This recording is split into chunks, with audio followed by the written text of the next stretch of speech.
Capullos invernales en Nueva York, escrito por Mori Yosei y narrado por Lady Arley, para el canal Candy Amigas Audio Fix.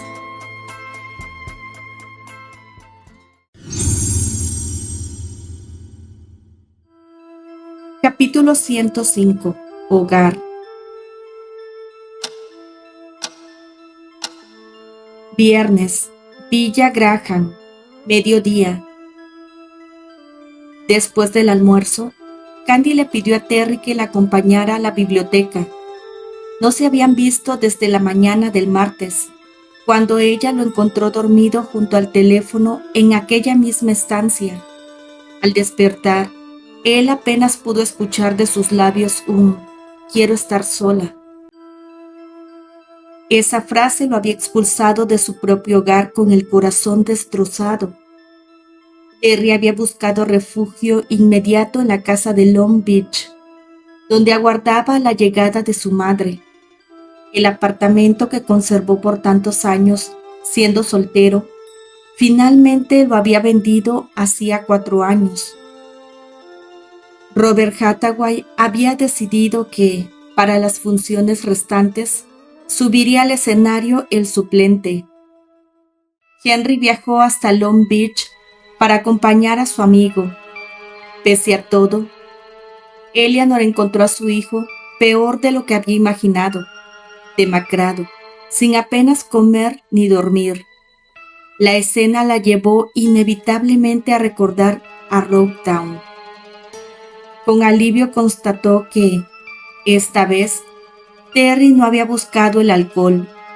Pasaba los días coordinando esfuerzos para desmentir a Rebecca, mientras su madre le ofrecía comida caliente y el afecto suficiente para que conciliara, al menos, unas horas de sueño. Ahora, de vuelta en Villa Graham, la pesadilla parecía disiparse poco a poco. Aunque la herida seguía abierta, Terry ardía en incertidumbre. Le aterraba pensar que Candy no creyera en las palabras de la bailarina, pero aún así sostenía en su pecho la esperanza de recuperar a su esposa. La esperanza, pensaba, era un hilo frágil que se podía romper con facilidad, pero mientras existiera, valía la pena mantenerlo. Candy habló primero, simulando tranquilidad, pero su esposo la conocía como a él mismo. Se notaba que cada palabra requería un esfuerzo enorme. Albert me entregó un sobre con toda la información de las acciones de Elisa. Y, como sabes, también me entrevisté con Rebecca. Terry la observaba atento. Quería abrazarla, besarla, perderse en sus ojos como tantas veces lo había hecho. La veía más delgada, pero ese cambio en su cuerpo, fruto de meses de dolor, le otorgaba a su rostro una delicadeza casi juvenil. Rebecca me confirmó que no pasó nada entre ustedes, continuó Candy. Sé que lo dudabas y agradezco que me lo contaras con sinceridad. Ahora los dos podemos estar tranquilos. He decidido viajar a Londres contigo y con Teddy. La señorita Elizabeth vendrá con nosotros, al igual que Douglas e Ingrid, tal como estaba planeado desde el principio. Los ojos de Terry se iluminaron. Sintió que su pecho se expandía y el aire le devolviera la vida. El impulso de acercarse a ella era casi insoportable, pero lo evitó. Comprendía no debía imponer la confianza a su esposa. La confianza debía nacer poco a poco, como la primavera tras un invierno largo. Candy dio un paso hacia él. Necesito tiempo. Sé que ya me lo has dado, pero necesito más. ¿Crees que puedas dármelo? Terry tenía claro que su amor por ella requería ahora paciencia. Amar era también esperar, resistir la tentación de exigir y confiar en que ella volviera por sí misma a él. Por supuesto, dijo con suavidad, todo el que necesites. Ella salió de la biblioteca y se incorporó a los juegos de su hijo con los de sus primos. Terry se quedó observando la estancia. Era impactante ver su hogar vacío de muebles, pero tenía el corazón lleno de esperanza. Hacía un par de días se había entrevistado con Albert y había tenido esa incómoda conversación. Justo cuando Albert regresó de Europa antes de casarse con Candy, Albert le había pedido que se cuidara de los escándalos y que evitara especialmente a las bailarinas. Ahora las predicciones de Albert se habían hecho realidad y él había lastimado profundamente a su esposa. Y si tenía oportunidad de abrazar la esperanza, era precisamente porque Albert estaba siendo el hombre protector y sensato que él siempre había conocido.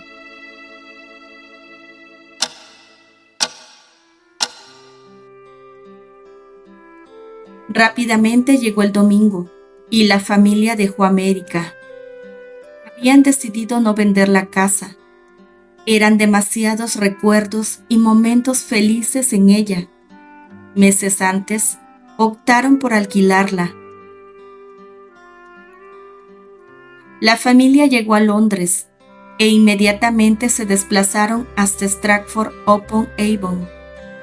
La belleza de la pequeña ciudad medieval impresionó a todos, excepto a Terry, quien ya había pasado largas temporadas allí durante su participación en Hamlet.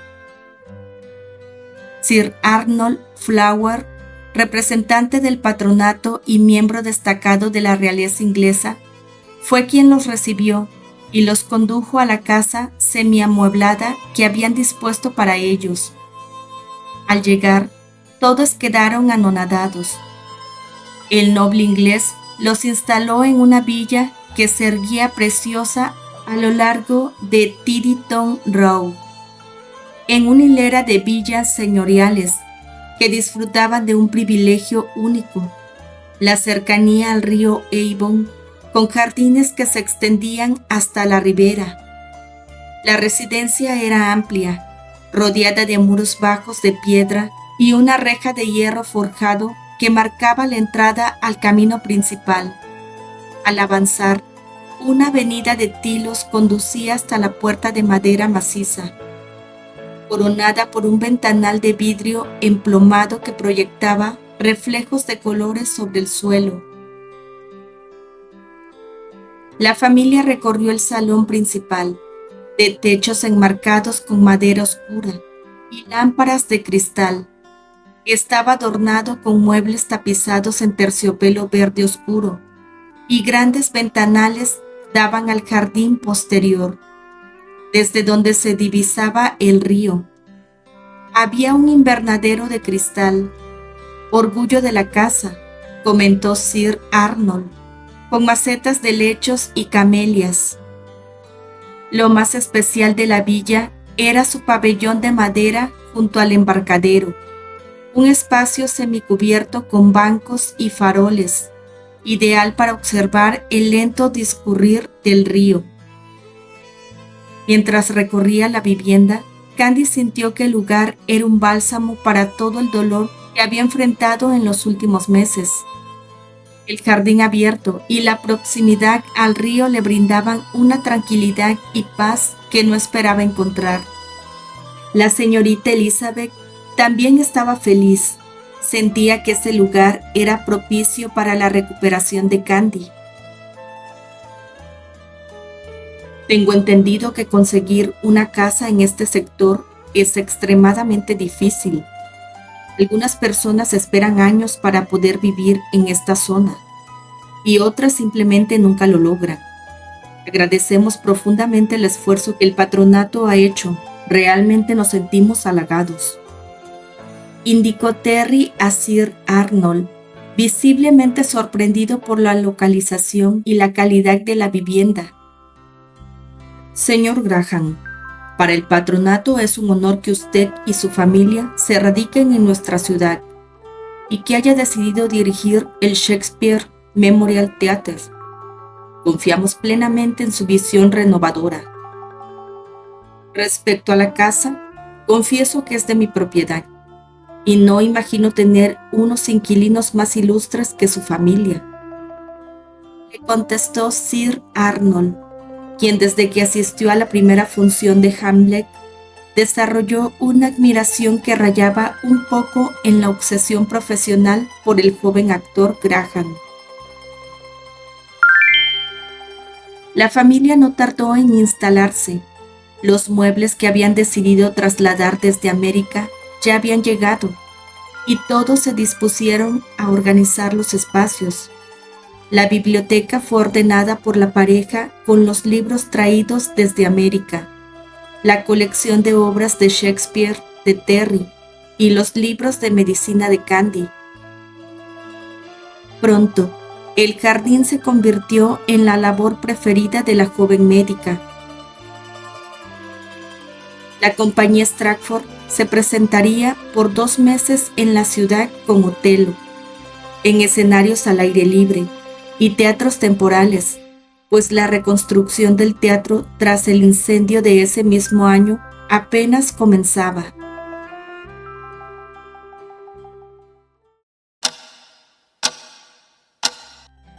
Contrario a lo que Terry podía haber imaginado, a tan solo una semana de instalarse en la ciudad, Candy se mostraba risueña y optimista y se había desplazado hasta el Stratford-upon-Avon Hospital, pues estaba interesada en trabajar de nuevo. A tan solo 20 días de haber llegado a la ciudad, Candy empezó a trabajar medio tiempo en la institución médica. Todo parecía perfecto. Candy pasaba las tardes con su voz cantarina trabajando en su rosal y terminando de ajustar la vivienda a las necesidades de la familia. También le había pedido a Terry que regresara al cuarto matrimonial, pues las primeras 2 semanas había dormido con Teddy en su cuarto. La primera noche que había dormido a su lado, sintió que era pleno y feliz. Le bastaba con tenerla al lado, aunque aún no se habían vuelto a besar ni abrazar. Él estaba tranquilo y optimista, pues veía que Candy había vuelto a sonreír. La sentía cada vez más cerca de él, hasta que la segunda semana después de empezar a trabajar, Terry fue con Teddy a saludarla al hospital. Se encontró con la desagradable sorpresa que Jordan Smith estaba hospitalizado en dicho centro médico y se desvivía en halagos a Candy. Por si eso fuera poco, Michael, el médico que había conocido años atrás en el estreno de Macbeth, se encontraba trabajando en el mismo hospital, y su esposa Beck había fallecido poco después de haberla conocido en Nueva York, a causa de una extraña enfermedad a la que llamaban cáncer.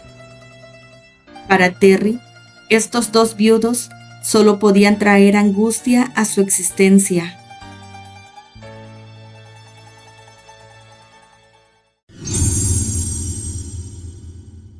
Capítulo 106.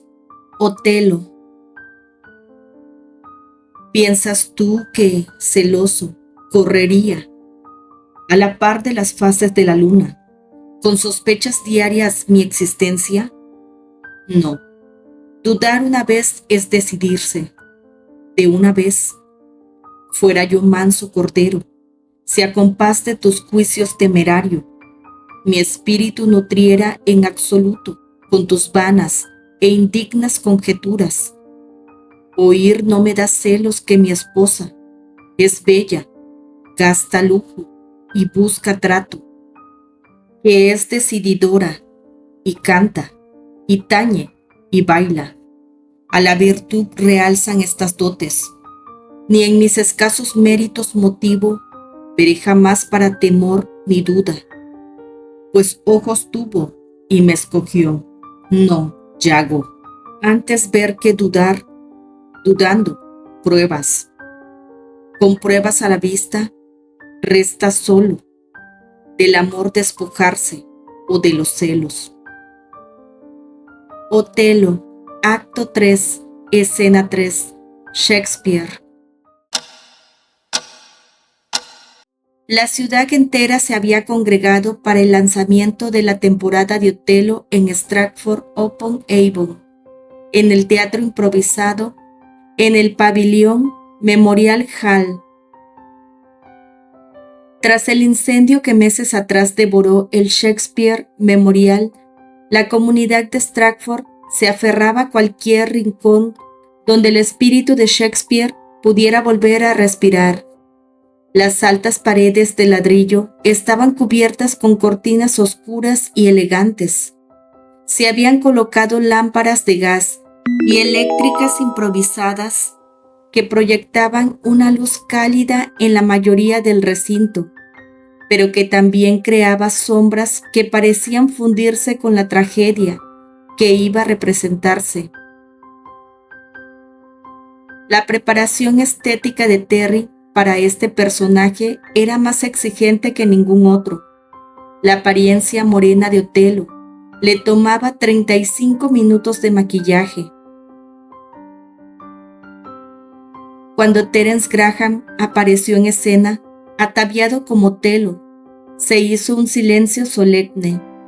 El uniforme del general Moro relucía bajo la luz tenue, pero era su voz lo que mantenía en éxtasis a la audiencia. Cada palabra era pronunciada con una potencia arrolladora y vibrante, resonando en el ambiente.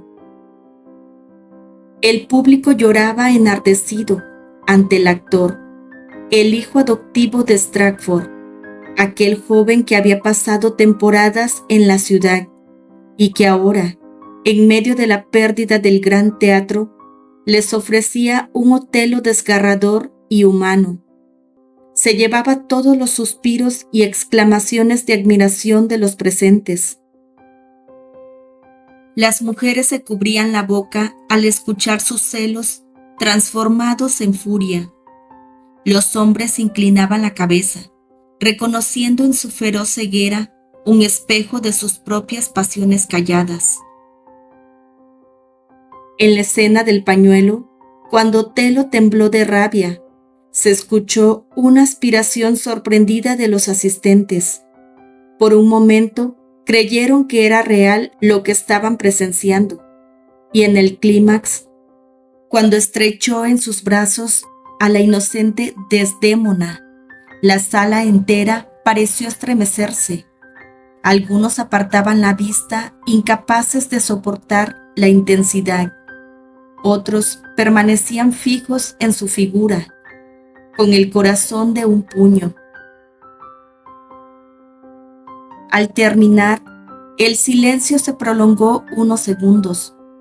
Luego, un estallido de aplausos lo envolvió todo. No importaba que estuvieran en un salón improvisado, sin la grandeza del Memorial Theatre. Aquella noche, Stratford-upon-Avon se sintió nuevamente cuna viva de Shakespeare, y el rostro de Otelo fue el de Terence Graham, amado por todos. Candy estaba en el teatro, en un lugar privilegiado. Nunca había visto un público más ávido y apasionado que el de esa noche en aquella ciudad que vio nacer a Shakespeare. Ya había sentido la devoción que generaba su esposo en la ciudad. Terry acompañaba ahora a su familia todas las mañanas. Primero dejaban a Teddy en la escuela y luego él llevaba a Candy al centro médico. Todo el trayecto era una agradable caminata de 20 minutos. Nadie se atrevía a interrumpirlos. Se limitaban a alzar discretamente la mano en señal de saludo. Terry estaba fascinado. Ya no necesitaba ocultarse tras el disfraz de Elliot.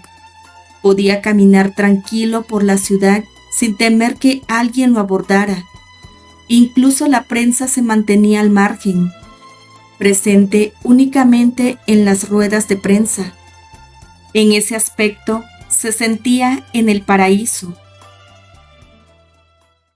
Pero por todo lo demás, disimulaba como podía el tormento que lo aquejaba en los últimos días. Al interpretar a Otelo sobre el escenario, Terry pronunciaba las líneas donde el moro duda de la fidelidad de Desdémona, sintiendo un dolor profundo en el estómago. Ahora Candy trabajaba a diario en el hospital con el doctor Michael, compartiendo su pasión por la medicina. ¿Qué palabras intercambiarían en los pasillos blancos? ¿Qué mirada, qué sonrisa se ganaría sin ningún mérito ese médico? Su voz estremecía el escenario. Pruebas. Necesito pruebas. Y por momentos su personaje de Otelo lo confundía, pero también conocía el final de los celos desmedidos.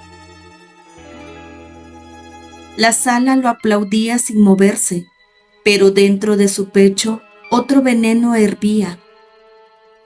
Jordan, viudo también, ahora por azar del destino, fue paciente por un par de días en ese mismo hospital.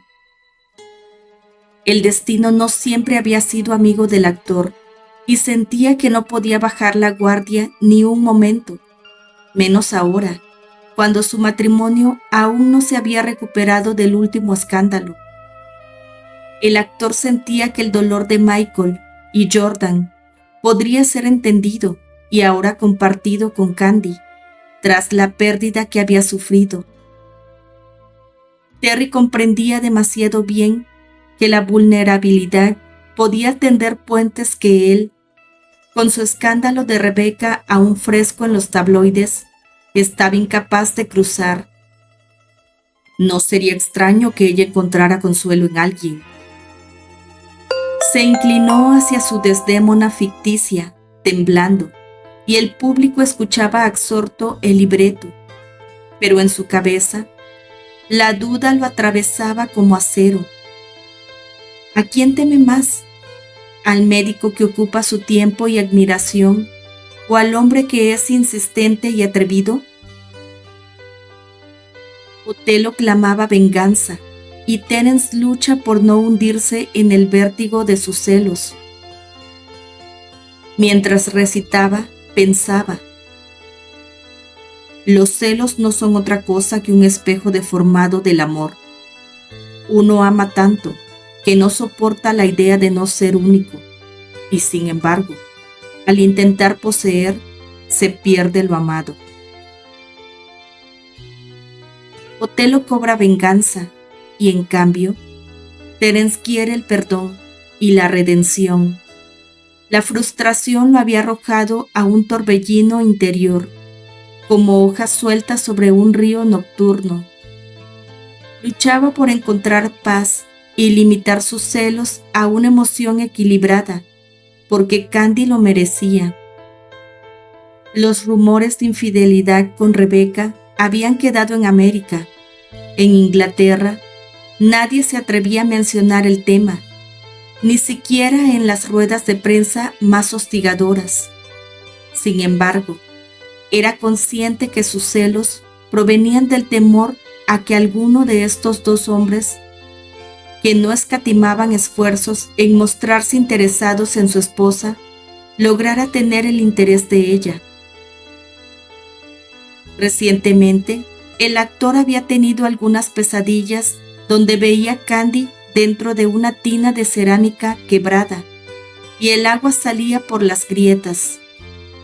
Luego era levantada por un hombre, cuyo rostro nunca podía ver.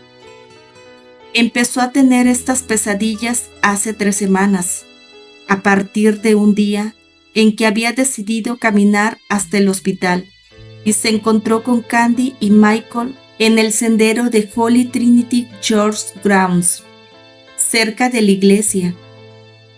Su estómago se contrajo, pero siguió caminando hacia ellos.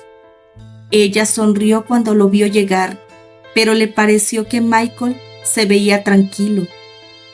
Al día siguiente vio a Candy en el parque infantil con Teddy y la acompañaba Jordan con su pequeña.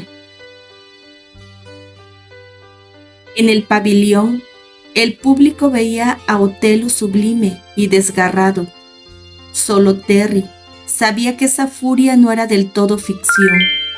El veneno de los celos descendía como niebla sobre el actor, tiñendo al hombre detrás del personaje.